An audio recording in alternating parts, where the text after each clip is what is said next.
Yesu ni chaguo, chaguo la moyo wangu.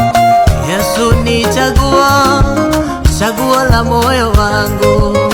Yesu ni chaguo, chaguo la moyo wangu. Yesu ni chaguo, chaguo la moyo wangu. Yesu ni chaguo, chaguo la moyo wangu. Yesu ni chaguo, chaguo la moyo wangu. Yesu ni chaguo, chaguo la moyo wangu. Yesu ni chaguo, chaguo la moyo wangu.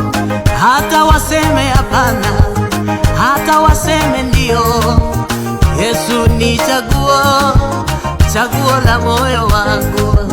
Hata wanitupe kushoto, hata wanitupe kulia, Yesu ni chaguo, chaguo la moyo wangu.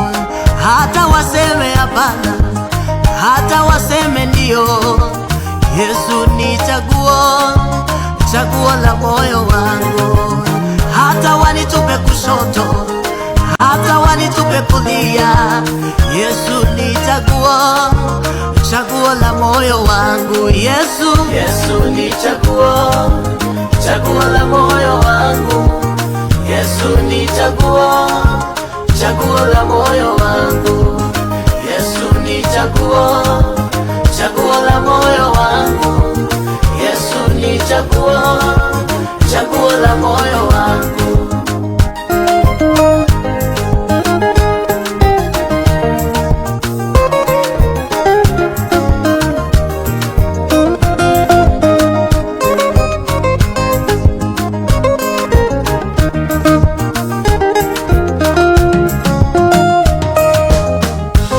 Walisema nitarudi chini, wakasema nitashindwa mimi. Yesu ni chaguo, chaguo la moyo wangu. Wakanivunja moyo, wakanifinyanga sana. Yesu ni chaguo, chaguo la moyo wangu. Nililemewa na magonjwa, nililemewa na mashida, wakasema kwenda niendelee mbali. Na mtazamaji, hujambo na karibu sana katika kipindi cha Mzuka Gospel, ikiwa ni mahali ambapo tunainua roho zetu na tunaburudika na mziki safi sana wa Injili. Mimi naitwa Alan Muliro na niko na mwenzangu hapa Wafula Victor. Bila shaka miongoni mwetu tuna mgeni ambaye amefika hapa ndani ya Muliro TV. Atakuwa tukipiga naye gumzo muda usiokuwa mrefu. Ni msanii wa nyimbo za Injili. Sijui Victor kama umekuwa umefuatilia nyimbo zake pale. Bila shaka nimekuwa nafuatilia mwimbaji huyu. Naam. Nyimbo zake bila shaka zina sifu bila shaka na zinatia moyo na zinafariji kwa upande mwingine. Hivi naweza sema tu kwamba mtazamaji wetu asikie leo ndani ya Muliro TV akae mkao kula, kwa sababu gumzo pevu, gumzo shwari, gumzo tamu, gumzo safi sana itakuwa inakujia moja kwa moja ndani ya Muliro TV. Hivi tutakuwa tunaungana naye, alafu mambo itakuwa safi tena. Lakini mwenzangu, kabla tuingie katika gumzo ya siku, sijui weekendi inakupeleka vipi? Wiki imekuwa vipi? Weekendi imekuwa safi kabisa. Naam. Mungu anasaidia. Mungu anasaidia. Ndio. Kuna mengi yamefanyika ya hapa na pale, lakini Mungu ametuchunga, tumepatana tena. Ni kweli. Sijui mtazamaji wetu, hali yako imekuwa vipi? Weekend yako imekuwa vipi? Hapa tena sisi ndio hawa, Jumapili nyingine ya tarehe 19 hii, ikiwa ni mwezi huu wa 4. Mida kama hii, kama kawaida, kama ilivyo ibada ya kwetu, tunapatana mahali papa hapa baada ya shughuli nzima kanisani pale, lakini Mwenyezi Mungu huwa anaridhia, anajalia na tumepatana tena hapa. Mwenzangu, sijui na kipi cha kumwambia mtazamaji wetu asikie leo kabla tuingie katika shughuli ya siku? Mtazamaji, ni kuambie kuwa baki nasi, maana kipindi tayari kimeshang'oa nanga. Naam. Unasongesha sauti yako ya simu juu na usisikize ukiwa pale pembeni, manake tunakupa chakula cha ubongo. Bila shaka. Kama chakula cha ubongo ni chakula cha roho, kwa sababu kabisa neno lake Mwenyezi Mungu, na siku zote ndani ya Muliro TV huwa tunasema we spread the gospel. Kabisa. Sasa tunasema Mzuka Gospel Show live. Tumeingia wala wanyama wawili kama ibada, tupo ndani. Nakwambia. Lazima kachache tu. Yeah. Kama unavyotazama hapa kwenye mkono wangu wa kulia, mgeni wetu ameshatua mjengoni. Tutakuwa tunaungana naye ili tuweze kujua, tuweze kungamua mawili matatu, na kikubwa zaidi tuweze kujifunza vile vile kutoka kwake. Hivi niweze kuchukua nafasi hii kwa niaba ya wenzangu kuweza kumkaribisha mgeni wetu, na niseme karibu sana. Asante, pia nashukuru kabisa Naam. kwa ajili ya mwaliko huu. Naam. Na kila sababu ya kushukuru zaidi. Kwa hivyo nafurahi sana kuwa ndani ya show hii ya leo. Na naamini nitatoka hapa kama nimebarikiwa, na pia mtazamaji ambaye anatazama atabarikiwa zaidi. Bila shaka. Yeah. Ndani ya Muliro TV nasi tunasema karibu sana. Thank you. Jisikie nyumbani. Asante. Alafu itakuwa yenye baraka sana. Pengine bila kupoteza muda, kwa niaba ya mtazamaji wetu, kwa yeyote ambaye hakutambui, je, wewe ni nani kwa majina na unajishughulisha na shughuli zipi? Kwa majina yangu ya ID najiita James Mwaura na nimeokoka, Yesu ni Bwana. Lakini kwa jina ambaye ni ya muziki ama ya kisanii najiita J Mwaura. Na pia nafanya biashara moja mbili at least ya kupata mapato ya kila siku. Inapendeza sana kabisa.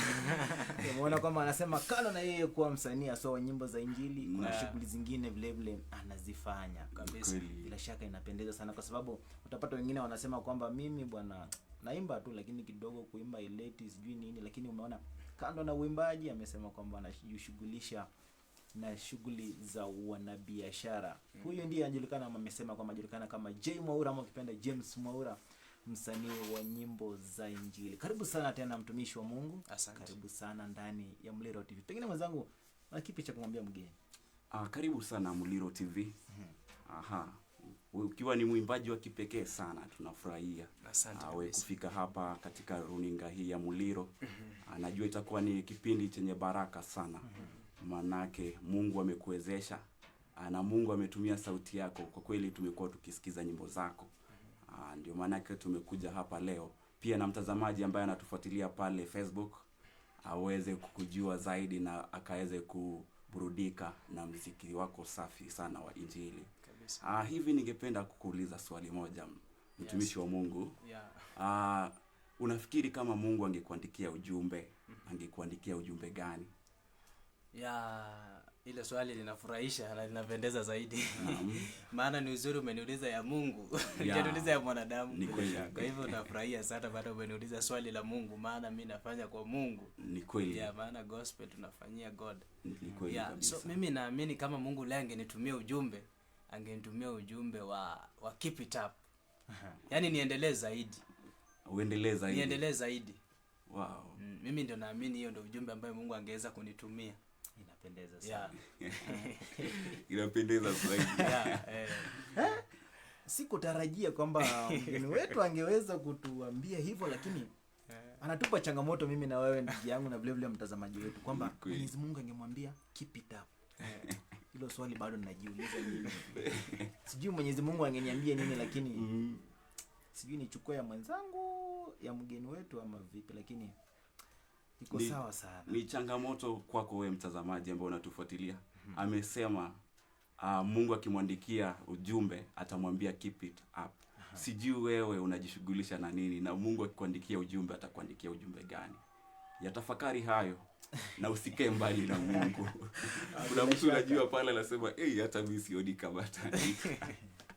Au vipi Victor? Anasema kwamba hata Mungu ataanza aje? Yaani ana ile moyoni Mungu atamwambia. Mimi nafikiri kwamba labda akianza anaweza anza na onyo.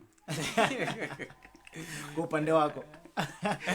Kwa sasa kwa marafiki wangu pale kuna mtu, lakini hata kwangu anaweza anza na onyo. Bila shaka. Anaweza anza na onyo. Inapendeza tena sana. Mimi sijui.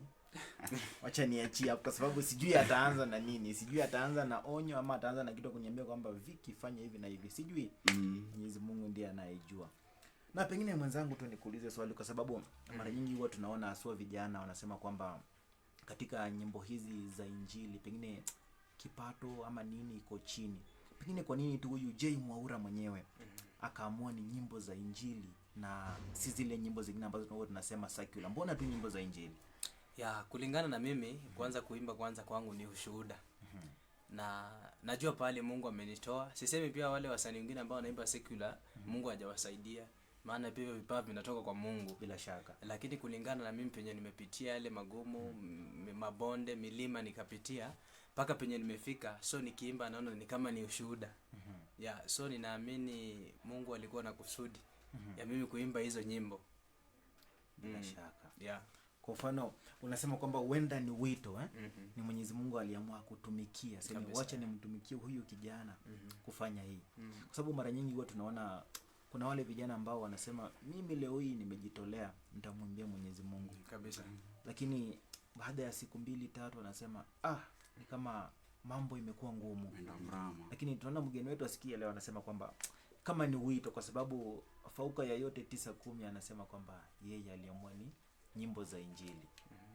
Na bila shaka inapendeza sana. Mara kadhaa huwa naona wenzangu mtu anaingia tu lakini anasema ukimuuliza ni kwa nini uliamua kufanya hivi, ama kwa mfano alianza na nyimbo za Injili baadaye akaingia kwa secular, anasema kidogo hali ya mapato ilikuwa ngumu. Ama unasikia anakuambia kwamba mahali penye nilianzia kidogo haikuwa inapendeza sana. Pengine tu nikuulize mwenzangu, wewe sijui ilikuwaje hadi ukaanza, na ulianzia wapi hasa? Kwa sababu unapata wengine wanasema kwamba ilikuwa tu crusade, sijui ilikuwa tu ni nini, nikaitwa nikapewa mic na hivyo ndo nilianza. Sijui huyu J Mwaura alianzia wapi? Nashukuru sana kwa swali hilo, maana linarudisha huko nyuma kidogo.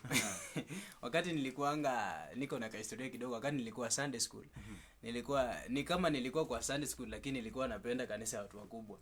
So mara mingi unapata huyo mwalimu wa Sunday school akifunza, mimi hata sisikii hiyo, nasikia kubwa, maana ilikuwa majirani. So paka wananipiga hivi kidogo, wananiambia wewe uko wapi, unasikiza wapi? So mimi kupenda kuimba nilipenda tu kitambo. Maana hata unapata mara mingi shuleni nilikuwa nakosa shule maana nimeenda muziki mahali. Saa nyingine hata napata juu kitu nasikia tu iko ndani inachemuka, hata nikiwa mgonjwa bora nisikie mahali kuna keyboard inacheza. Nasikia tu roho inachangamuka na napona mara hiyo.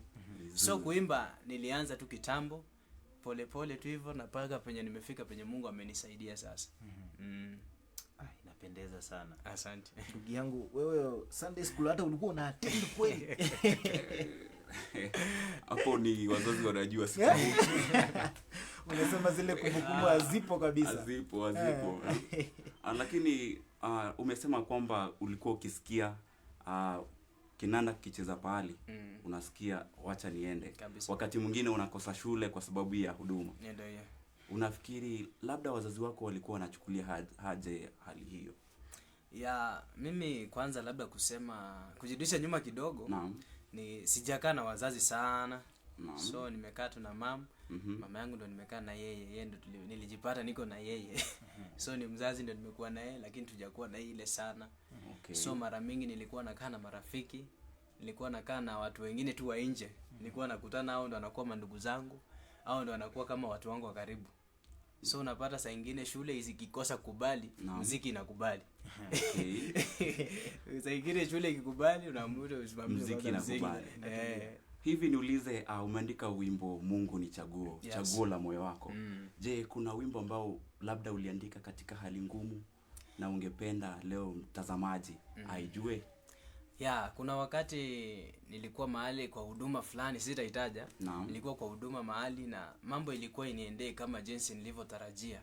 Maana kila mtu anatarajianga huko mbele ama anatarajia tu kufaulu. So kuna wakati mambo ilikuwa ngumu, unapata saa nyingine hata kukula ni shida, kulipa rent ni shida.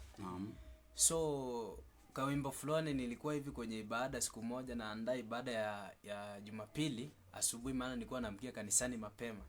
So kwa harakati za kupanga viketi hapo kanisani, kuna wimbo ikanikujia inasema, hakika nina Mungu asiyekubali nishindwe.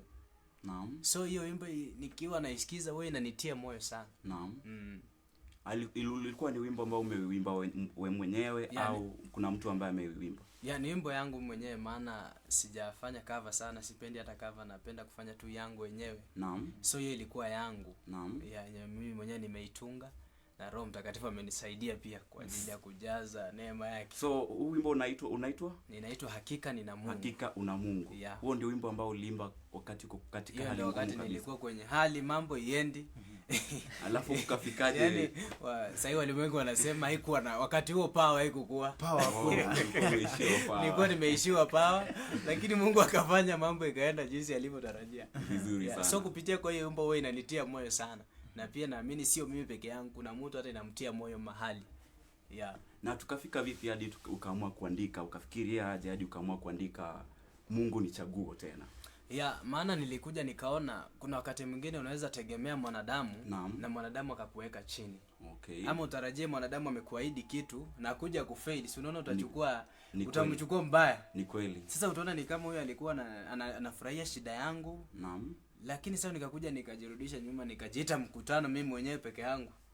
Na nikaona kweli kwa hii ulimwengu hakuna mtu wa kweli kama Mungu. Ni kweli. Kama Yesu. Ni kweli. Maana hata Mungu mwenyewe alimtoa mwana wake wa pekee ili akuja tukufie sisi, bila shaka. Sisi wenye dhambi. Kweli. Na akaweza kututolea makosa yote ambayo tulikuwa nayo. Ndio nikasema Yesu ni chaguo la maisha yangu.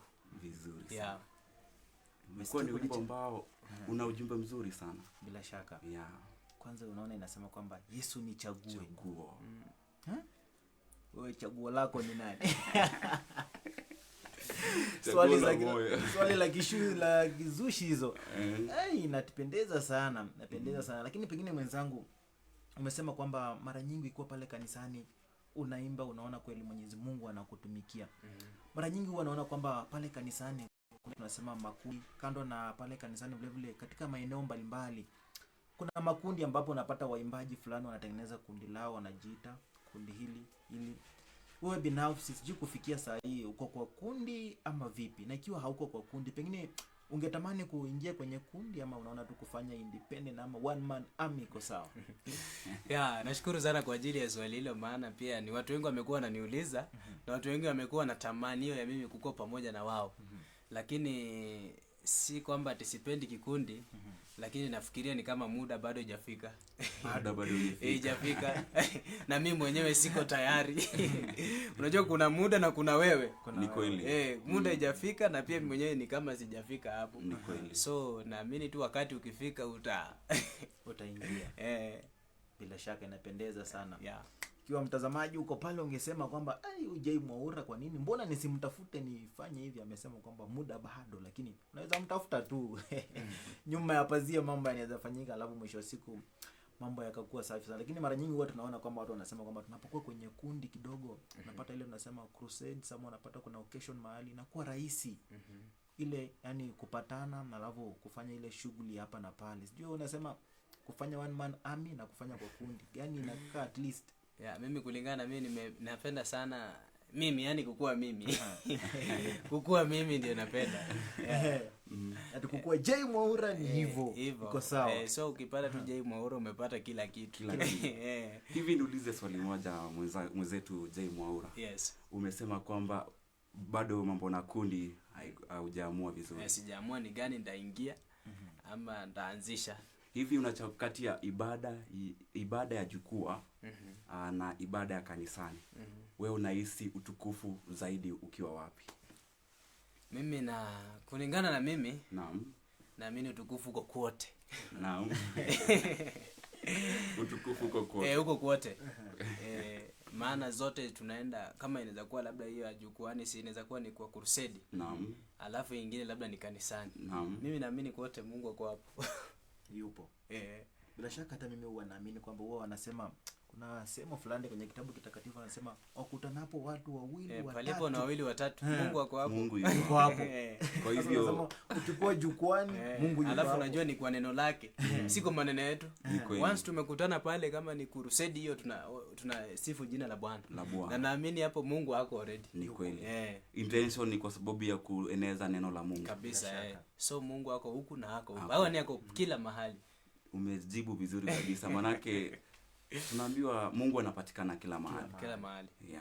Wanasema ni omnipresent. Kabisa.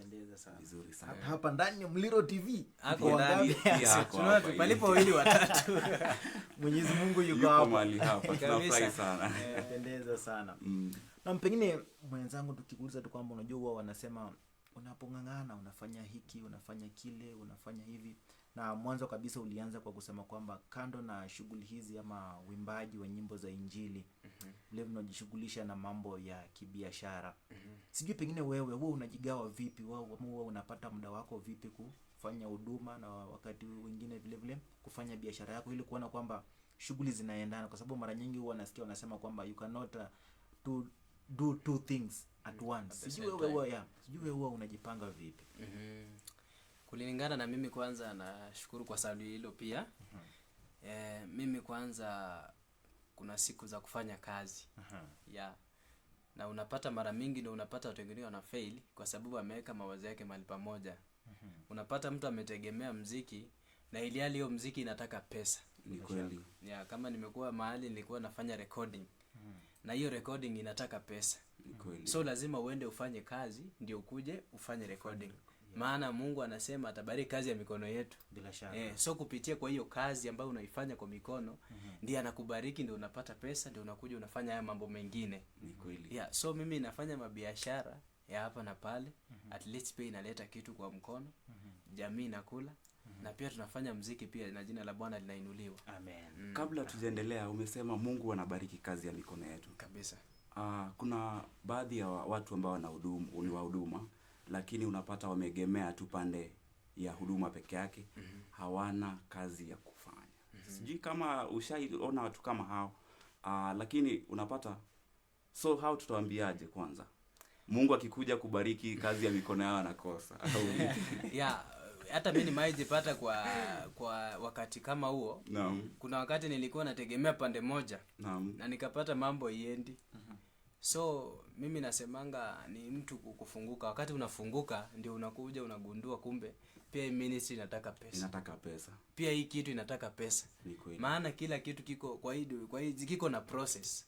Lazima upitie hili na hili ndio uweze kufaulu. So mimi naambia mwenye yako pale aende atafute, alafu ndiye afanye mambo mengine baadaye. Maana bila pesa pia hata faulu. Ni kweli. Na huwa nasikia pile vile Mwenyezi Mungu akasema kwamba ati anasaidia anayejisaidia. Sijajua ni kitabu gani lakini tutafuta baada ya hapa.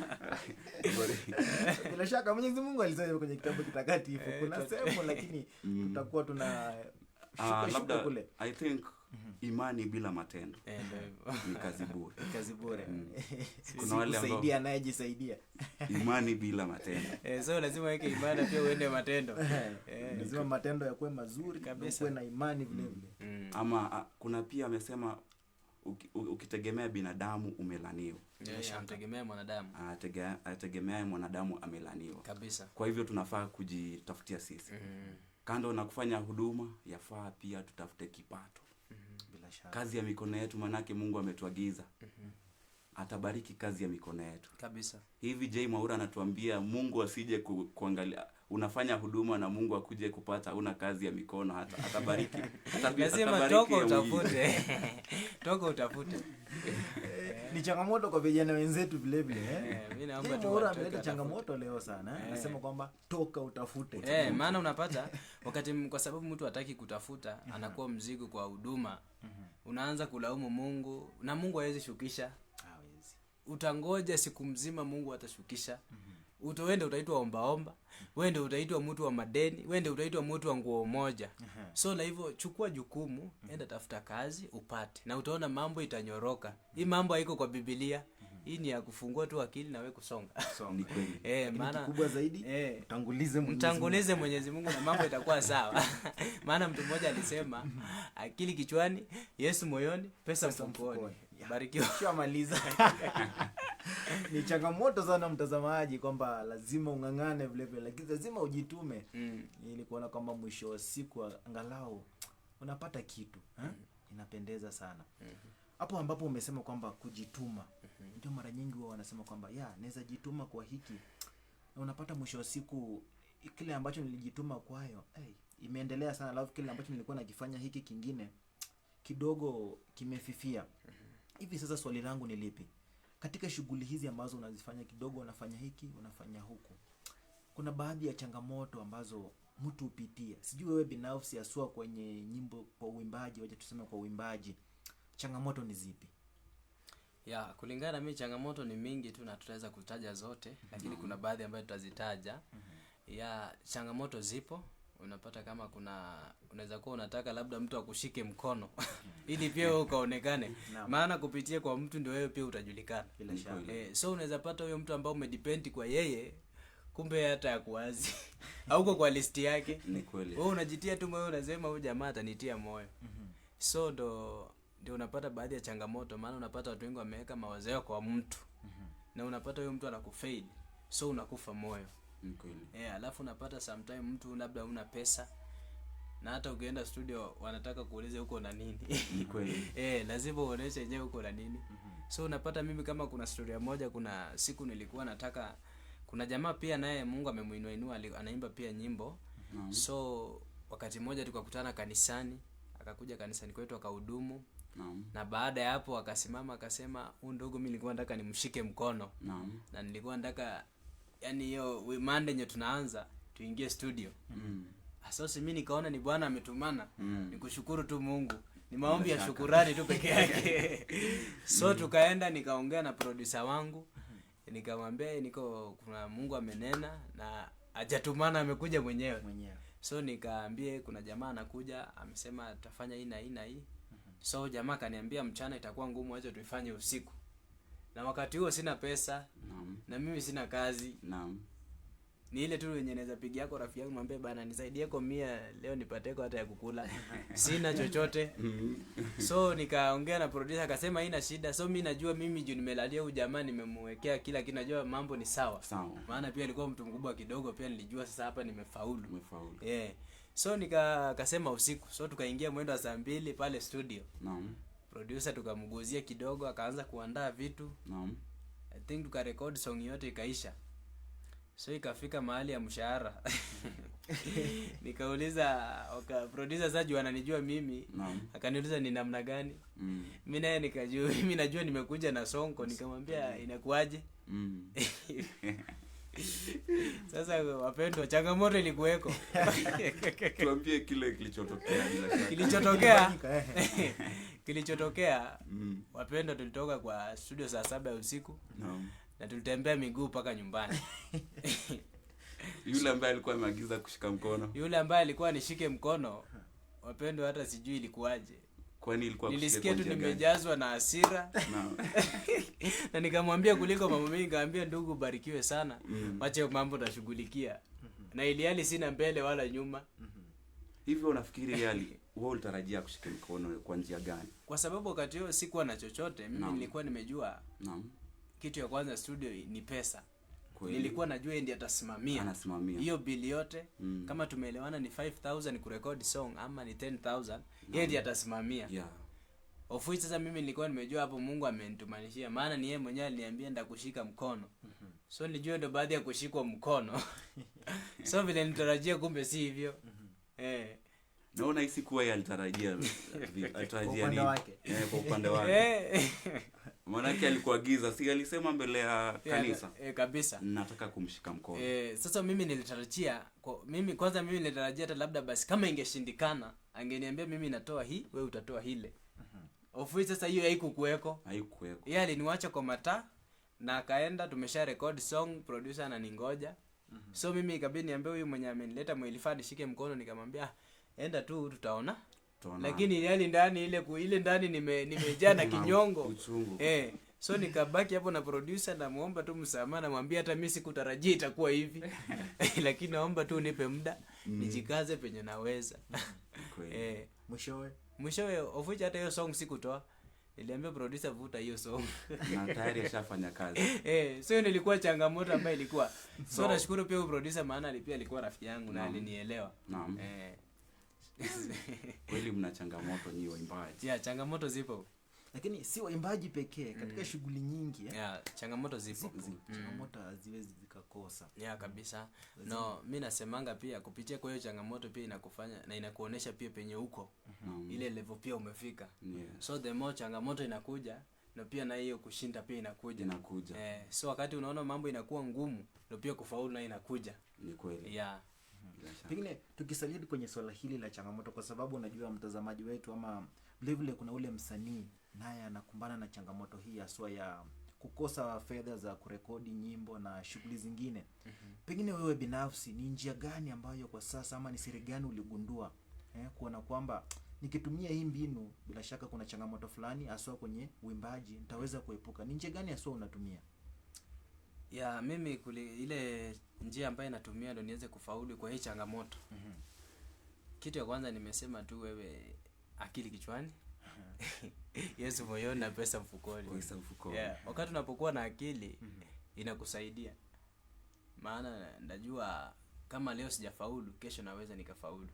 Yeah, labda ulikuwa kwenye biashara ndogo ama unaendanga kwa ile ya kutafuta kila siku. Unaweza kosa leo lakini kesho upate.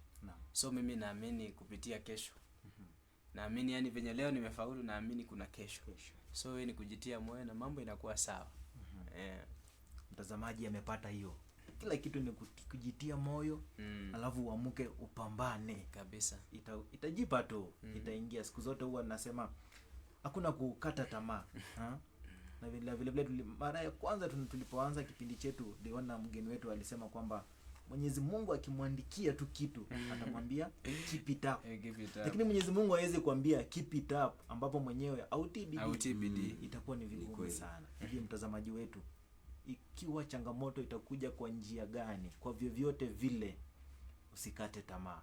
Pambana leo, kesho itajipa tu. Angalia leo ilikaa vipi ndio ikakaa fiongo. Kesho utarekebisha pale ambapo uliharibia, alafu mwisho wa siku itakaa shwari sana. Sijui kama mwenzangu ushaikumbana na changamoto pengine na changamoto ziko. Hivi tuna hatma. Niruhusu mtazamaji niambie mtazamaji hili. Mtazamaji wetu, hatma haiji tu kwa tamaa. Kila mtu ana hatima yake kabisa, lakini haiji tu kwa tamaa. Hatma inakuja kwa kile ambacho unakifanya leo. Najua hapa mtumishi wa Mungu J Mwaura yuko na hatma. Manake wewe ni mwimbaji, lakini najua una hatima yako. Unataka kuja kuwa mwimbaji wa kimataifa. Ndio manake leo unasema Mungu akuandikia ujumbe, atakwambia keep it up. Kabisa. Manake hujesita. Ungali unaimba, unafanya kazi yake. Kwa hivyo unajua kwa sababu gani nilikuwa natafakari na najiuliza ni kwa nini labda kuna mtu anajiuliza Mungu ataniandikia ujumbe upi? Manake labda kuna watu ambao tuna uhusiano na Mungu. Uhusiano wetu na Mungu kidogo uko mbali. Ndio maana Victor nilikwambia uenda hata akakupa onyo. Bila shaka.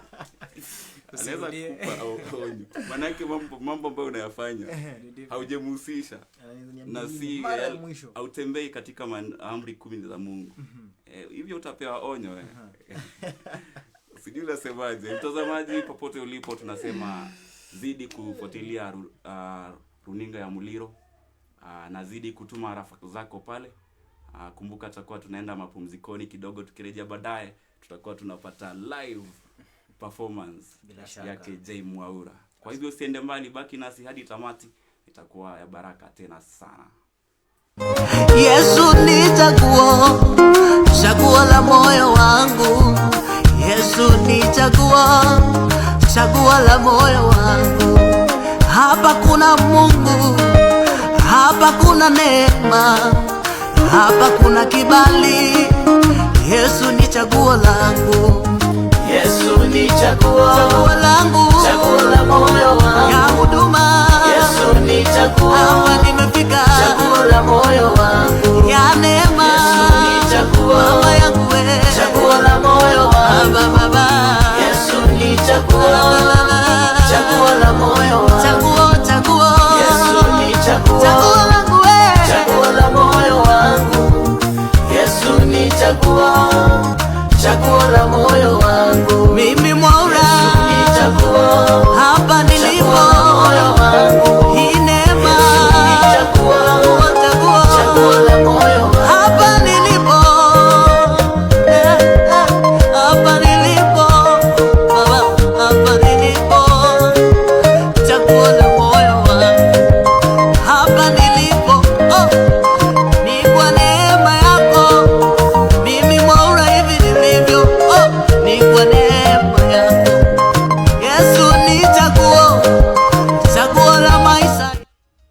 Na mtazamaji, bila shaka tumerejea tena. Asante sana kwa kuwa nasi. Sijui kule Victor anasemaje kwenye rafa. Naona watazamaji wetu wameingia sana ndani. Namuona anakwenda kwa jina la Gerard Malanda, anasema niko tuned kabisa. Namuona vile vile Minsam Sifa mwenyewe anasema tuned kabisa. Namuona ndugu yetu Kid Jijeri mwenyewe anasema tuko ndani kama kawa. Nice job watu wangu. Alan pamoja na Victor Gotea, pia Minister Jack. Asante sana. Tutamfikishia salamu. Vile vile Malanda anarejea na kusema kwamba nichezee Sami G changamoto. Vile vile tutakuwa tunaangalia. Vile vile Min Jack Masibo mwenyewe anasema niko tuned kabisa. Vile vile bwana Malanda anarejea tena na kusema niko live my bro, gospel show inapendeza sana. Asante sana. Kipindi hewani inaendelea kupamba moto tu. Ndizo baadhi ya rafa tu ambazo zipo hapa kwenye mtandao wetu. Kumbuka ni ndani ya Mliro TV, ambapo tunazidi kueneza neno lake Mwenyezi Mungu. Kufikia sasa ni baraka tu. Ni baraka tu. Inapendeza sana. Sijui mtazamaji wa kwetu mambo iko vipi? Zidi kuachilia rafa pale, zidi kututendea haki, alafu mwisho wa siku itakuwa yenye kupendeza sana. Hivi alivyosema mwenzangu, tunasema karibu sana kwenye awamu ya pili, tukiwa na mgeni wetu kwenda kwa jina la J Mwaura mwenyewe. Bila shaka Yupo mjengoni, ameshatua kila kitu, kinakaa shwari sana. Sijui unasema vipi? Inapendeza? Inapendeza. Bila shaka siku zote huwa tunasema kwamba inapendeza sana. Inapendeza sana kuwa na wageni, kwa sababu wanasema mgeni njoo Mwenyeji apone. Lakini mimi nakubaliana na hiyo maneno kweli. Mimi naona inaenda kinyume, kwa sababu unapata, mimi naonanga mgeni njoo mwenyeji ateseke.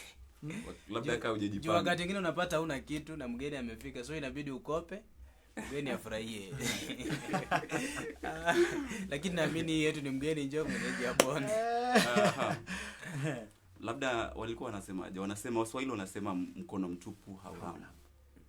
Tukiwa wageni jamani, tusiwatembelee ndugu zetu mikono mitupu. Lazima tutembee na kitu kidogo. Yeah. Ameshasema huyu.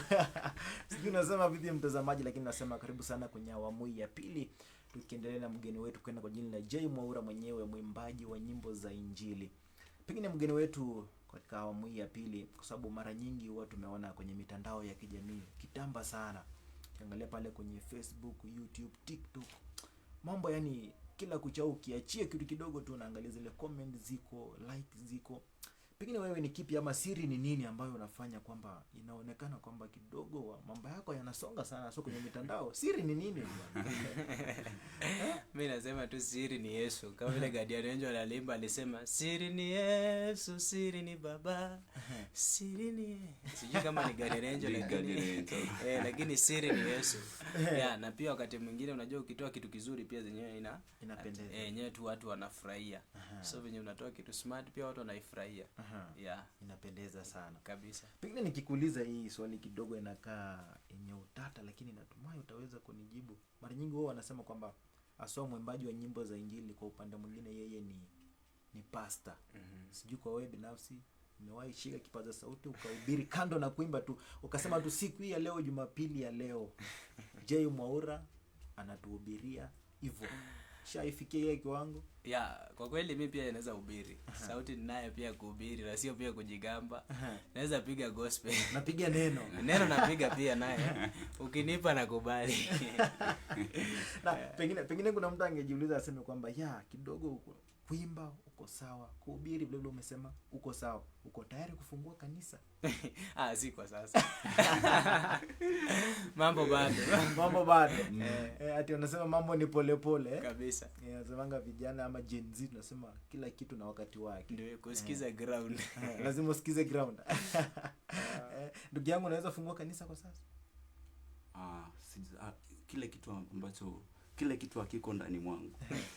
Mimi labda nimeitwa tofauti. Wito ni tofauti. Kuna wito na mwito. Asante sana. Lakini kufungua kanisa mimi huwa nasema si ngumu na si rahisi, kwa sababu pengine ile management ni kweli ndio inaweza kuwa tashwishi. Ama wengine wanasemanga ati kupata Wakristo ndio huwa inatutisha sana. Unapata mtu anasema saa zingine kupata Wakristo wanapatikana. Lakini wale wa kukaa hapo unajua changamoto tumesema ziko kila mahali. Hata kanisani kuna changamoto huja. Utafungua kanisa hivi labda ukusaidia uchange, ununue shamba nini, ujenge kanisa. Changamoto zikikuja, washirika watoroke, baada ya muda mfupi utamani kuuza shamba la kanisa. Watakuambia wewe ulikuwa umepanga tu kununua shamba ili kwamba ukauze. Kwa hivyo au ni kama ulikuwa umeitisha uchangiwe. Biashara. Kwa biashara. Wao wanasema kwamba biashara kanisani. Yeah. Lakini alipendea hiyo. Manake pia ni kujitolea, hata katika uimbaji ni kujitolea. Na lazima hicho kitu kikue ndani mwako. Ili kwamba ukifanye bila kusukumwa wala kubembelezwa. Yeah. Ndiposa mgeni wetu alisema pale awali kwamba neno la Mwenyezi Mungu ni neno la Mwenyezi Mungu. Lazima tuliheshimu. Ni kweli. Inapendeza sana. Pengine kando na hilo, sijui wewe binafsi unajua mara nyingi watu tunasikia wale waimbaji ama kwa mfano hapana waimbaji bali the producers. Unapata yeye ni producer anatoa nyimbo za injili, lakini unampata sometimes anasikiza ngoma zingine zile tunaweza sema kwamba secular. Sijui wewe kwa upande wako wewe unazisikiza zile secular ama nini? Kwa sababu producer unapomuuliza anakuambia ndiposa nisikize hii ngoma ya secular, kuna kitu natafuta kwa sababu ya shughuli zangu. Sijui wewe kwa upande wako kama mwimbaji wa nyimbo za injili wewe unasikiza secular, na pengine kama unasikiza ni kwa nini, na kama usikizi ni kwa nini? Yeah, mimi huwa nasikiza wimbo zote. Yeah, maana sometimes unaweza pata inaweza kuwa ni secular lakini kuna kitu ambacho iko ndani ya hiyo secular. Kuna kitu ambacho kinaweza kujenga. Mimi huwa nafuatilia secular mingi sana. Yeah. Unasema wewe unasikiza secular. Mimi huwa nazisikiza. Love songs ama gani hizo secular gani? Ama nasikiza hizo loves, pia nasikia pia reggae, pia nasikia pia hizo zingine za maana sometimes kuna wakati mwingine huyo mtu wa secular anaweza kuwa na ka point fulani ambaye itakusaidia pia kusonga mahali. Yeah, maana unapata mwingine si anaimba tu juu ni secular lakini iko na kitu kwa hiyo ndani ya secular. Yeah. Inapendeza sana. Kwa sababu mara nyingi unajua wewe unapata wale wazazi wetu ambao wanatuzidi umri. Unapokupata unasikiza ile secular. Baadaye unasikia anasema hiki kijana ameharibika sana. Ukiuliza ni kwa nini hadi nyimbo zenye anasikiza. Unashindwa. Kidogo huwa tunashangaa kwani hizi nyimbo za secular ni mbaya ama ni nini? Ama ni ile tu kuamini kwamba hiki kitu ni kibaya. Unajua tunatazama kwamba watu wetu wa kitambo vile vile kuna mambo mengine kidogo tatuia radhi lakini iko sawa. Sijui ndugu yangu unasikiza ama uko sure? Sitakuambia kwa sasa. Unasemaje? Kwa hivyo labda amesema wakati mwingine huwa anasikiza.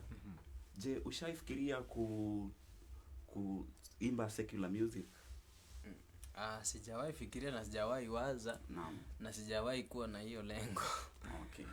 Yaani nasikizanga kwa sababu kuna vitu fulani zingine unazipata huko. Kuna ujumbe. Kuna ujumbe. Yeah. So sina mpango wa kubadilisha. Okay. Mimi nabaki tu pale. Unajaribu kusema hauna mpango ya kuhama kutoka kwa nyimbo za injili.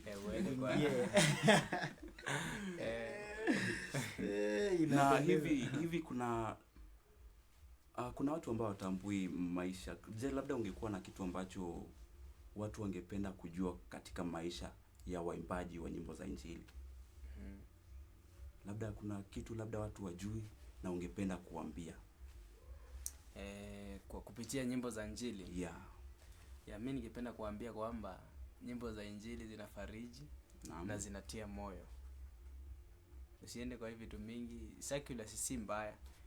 Lakini sana zama kwa nyimbo za injili. Maana zinakujenga. Na pia ziko na unaweza pata ile changamoto ambayo unapitia ndio iko kwa hiyo wimbo, na kupitia wimbo ambao unasikiza na unapata unabadilika kwa njia nyingine. Maana unapatanga mtu anasema kuna kitu nilisikia tu ama mtumishi fulani akihubiri na kupitia hapo nikabadilisha kitu. So wewe sikiza nyimbo za injili, hiyo ndio dawa ambayo ulikuwa unatafuta. Vizuri sana. Yeah. Victor unasemaje? Amenipa changamoto hapo sana lakini iko sawa tu. Nyimbo za injili zinaleta utukufu. Iko sawa. Zinamtukuza Mungu. Manake tuliumbwa ili tumwabudu. Tuliumbwa ili tumtukuze. Yeah. Kwa hivyo unasema tusikize nyimbo za injili. Vizuri sana. Natumai mtazamaji wetu ameweza kulishika hilo na litakuwa la manufaa kwake. Sijui unasemaje Viki huko? Sina neno. Bado nalitafakari hili neno. Tafakari. Natumai mtazamaji wetu vile vile anazidi vile vile kutafakari, kwa sababu mara nyingi unajipata unatumia muda mwingi sana kusikiza nyimbo ambazo tuseme ni za kidunia kushinda nyimbo za Mwenyezi Mungu. Lakini mgeni wetu leo hii ametupa changamoto na kusema kwamba tutumie muda mwingi kujihusisha na mambo ya Mwenyezi Mungu badala ya mambo ya ulimwengu. Hivi mtazamaji wa Muliro TV, kiti chini peke yako kwenye eneo ambalo limetulia tu, alafu jiulize uko wapi, unasikiza zipi na manufaa ni yepi? Alafu mwisho wa siku utatambua ni kipi ambacho unakifanya, je, ni kizuri ama ni kibaya. Bila shaka. Changamoto sana ambayo mgeni wetu hii leo ameweza kutuachia ndani ya Muliro TV. Kikubwa zaidi ni kuzidi tu kukuarifu kwamba uzidi kutufuatilia, uzidi kututazama. Huko nikikwambia kwamba shughuli nzima ama shughuli ambayo unaipata mbashara zaidi katika mtandao yetu ya kijamii, kumbuka imeletwa chini ya ufadhili wake Angaza Records. Ikiwa wewe ni mwimbaji haswa wa nyimbo za Injili, tunasema karibu sana Angaza Records. Ndani ya Angaza Records utaweza kuachia ngoma yako safi sana, ngoma ambayo haina tunayosema pimples, Hakuna. Nyimbo yani safi, nyimbo komavu sana. Nasema karibu sana ndani ya Angaza Records, alafu mwisho siku utafurahia tu, ama vipi? Kabisa. Hivi ni ruhusu ni tumlete apige live performance ama vipi wewe? Bila shaka tunaweza sema kwamba apige kidogo, alafu itakuwa yenye kupendeza sana, kwa sababu natumai kwa sasa mtazamaji anasema natamani kusikia akiimba kidogo. Natamani nikisikia akiimba kidogo, ama vipi? Itapendeza sana. Pengine mgeni wetu kidogo tu uweze kumpa kidogo tu. Na kabla tujaingia kwa live performance, niulize hili swali. Ukipewa nafasi, tuseme leo hii umepewa nafasi mbinguni uimbe wimbo, utaanza na wimbo gani na ni kwa nini? Ni changamoto kabisa. Hiyo ni changamoto. Mimi nadhani kwanza playlist ya kwanza naweza cheza wimbo yangu kwanza. Maana ni fursa. Maana ni fursa sasa dunia mzima. Maana sasa labda hii song yangu inaweza kuwa haijafika dunia mzima. Ni kweli. Lakini sasa hiyo siku nikipewa fursa, mimi na mimi nitapiga yangu kwanza. Fanya ifike dunia mzima. Niamue sasa wameniambia sasa uwanja ni wako. Ni wako. Mimi na mimi nitapiga yangu kwanza. Unaanza na wimbo wako. Hata hukumu ikija, hukumiwe kwa wimbo wako. Wanipate tu kama napiga yangu. Ni vizuri sana. Hivi unafikiri umeimba nyimbo kadhaa, sijui ni wimbo gani ungeanza nao? Kama hii ya Yesu Chaguo. Naam. Yesu Chaguo. Ujitetee kwanza. Hakika nina Mungu. Na pia kuna ni Bwana amefanya. Na pia kuna zingine bado ziko jikoni. Naamini hivi karibuni ukienda pale YouTube J Mwaura utaipata. Asante. Kabla hajaingia kwenye live, amesema pale kwenye wapi? YouTube. Tupe mitandao. Tupe watu kwa kupate wapi, ndipo unajua sasa anasema atamani kuingia bwana, nipatie hiki jamaa support ya kwangu. Kupate wapi? Kabisa. Mimi nafanya praise and worship kanisani. Na pia nafanya crusade, na pia bado mimi ni MC. So nafanya MC na pia bado nafanya huko zingine. So ukienda pale on YouTube search J Mwaura. Na ukienda pale Facebook search Minister James. Na ukienda pale TikTok search J Mwaura. Ni hayo tu. J Mwaura pale kwenye YouTube. J Mwaura pale kwenye Facebook. TikTok zamani James Mwaura pale kwenye ukienda kwenye YouTube. Facebook una search Minister James. Lakini ukienda pale TikTok search J Mwaura. Nini YouTube J Mwaura. Inapendeza sana. Tuende kazi sasa. Pale kwenye live hakika nina Mungu. Hakika nina Mungu. Asiyekubali nishindwe, nina Mungu. Asiyekubali niteswe, nina Mungu. Wimbo huo ambao inasema hakika nina Mungu. Inapendeza sana, inapendeza sana. Yaani asikubali ushindwe na asikubali uteswe. Yaani una Mungu tu wakati wote na usi give up. Wewe una Mungu. Na kuna mtamu sana. Na ni kionjo tu. Kionjo tu. Kuna ingine. Mtazamaji. Yesu ni chaguo la moyo wangu. Yesu ni chaguo chaguo la moyo wangu. Yesu ni chaguo, chaguo la moyo wangu. Yesu ni chaguo, chaguo la moyo wangu. Hata waseme hapana, hata waseme ndio, Yesu ni chaguo, chaguo la moyo wangu. Yesu ndio chaguo la moyo. Kabisa, usitarajie mwanadamu atakufariji. Hawezi. Mwanadamu anaweza kupatia kitu na kutangaze, lakini Bila rafiki shaka. wa kweli ni Yesu. Yesu. Yeah. Bila shaka umesema hilo. Mara nyingi utaweza kusema huyu ni rafiki ama huyu ni mzazi ama huyu ni nani, lakini kuna kitu utamwambia tu, lazima atafikishia mwingine. Lakini kabisa. Mwenyezi Mungu Hawezi atasalia kuwa kutangaza. naye. Alafu kuna hii nyingine, ni Bwana, ni Bwana, ni Bwana, ni Bwana, ni Bwana amefanya, ni Bwana, ni Bwana ametenda, ni Bwana. Haleluya. Ulikuwa wa kutupwa, hujatupwa. Ulikuwa wa kulazwa, hujalazwa. Ulikuwa wa kulia, hujalia.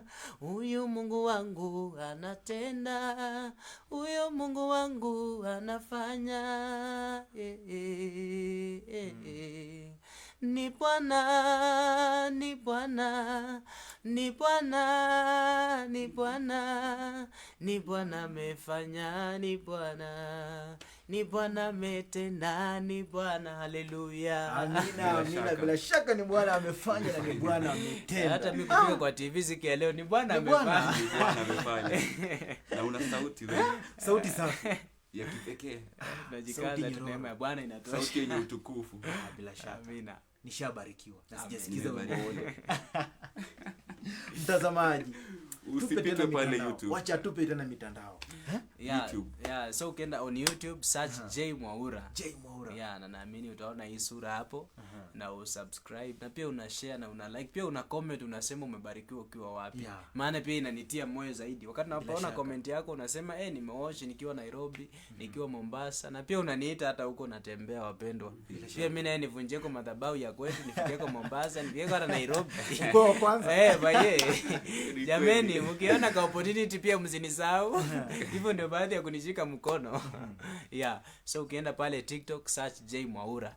Kikuja hapa Facebook search Minister James, na naamini utabarikiwa. Itapendeza sana. Yeah. Kwa sababu ya muda kidogo, muda unazidi kutupa kisogo sana, lakini natumai mtazamaji wetu amepata pale kwenye mitandao. Tafadhali fika pale, hasa kwenye YouTube, fika pale, wachia subscription ya kwako, comment, like, share, love, itakuwa yenye kupendeza sana. Pale kwenye Facebook tufike pale, kwenye TikTok tufike, love, itakuwa yenye kupendeza sana. Kabla tumwachilie mgeni wetu asikie leo, ndugu yangu, sijui una kipi kwa mgeni wetu? Akipewa nafasi ya kuambia walimwengu neno moja tu kwa dunia, manake wimbo wako uko pale mtandaoni, unaonwa na watu kutoka maeneo mbalimbali.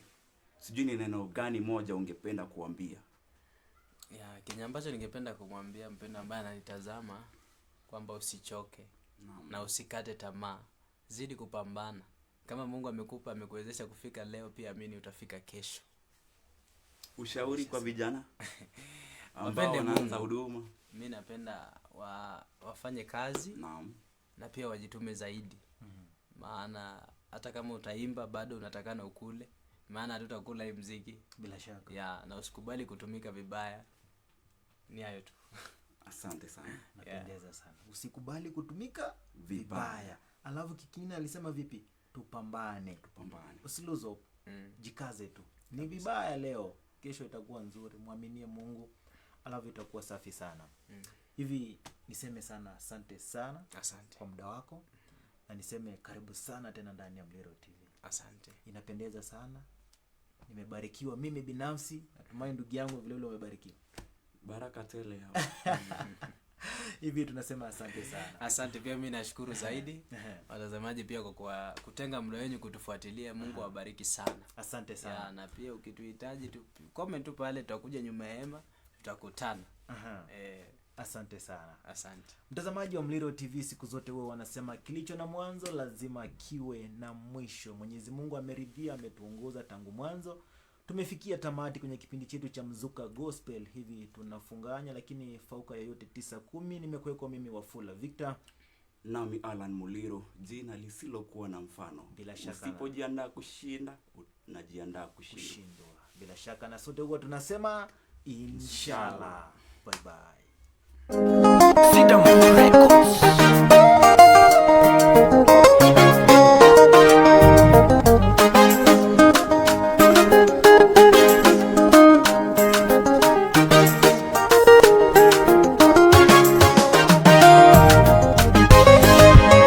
Yesu ni chaguo, chaguo la moyo wangu. Yesu ni chaguo, chaguo la moyo wangu. Yesu ni chaguo, chaguo la moyo wangu. Yesu ni chaguo, chaguo la moyo wangu. Yesu ni chaguo, chaguo la moyo wangu. Yesu ni chaguo, chaguo la moyo wangu. Yesu ni chaguo, chaguo la moyo wangu. Yesu ni chaguo, chaguo la moyo wangu. Hata waseme hapana, hata waseme ndio, Yesu ni chaguo, chaguo la moyo wangu. Hata wanitupe kushoto, hata wanitupe kulia, Yesu ni chaguo, chaguo la moyo wangu. Hata waseme hapana, hata waseme ndio, Yesu ni chaguo, chaguo la moyo wangu. Hata wanitupe kushoto, hata wanitupe kulia, Yesu ni chaguo, chaguo la moyo wangu. Yesu ni chaguo, chaguo la moyo wangu. Yesu ni chaguo, chaguo la moyo wangu. Yesu ni chaguo, chaguo la moyo wangu. Yesu ni chaguo, chaguo la moyo wangu.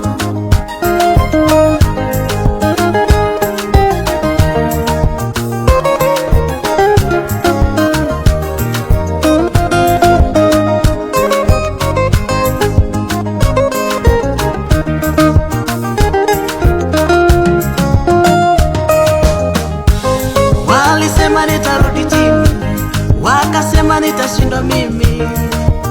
Yesu ni chaguo, chaguo la moyo wangu. Wakanivunja moyo,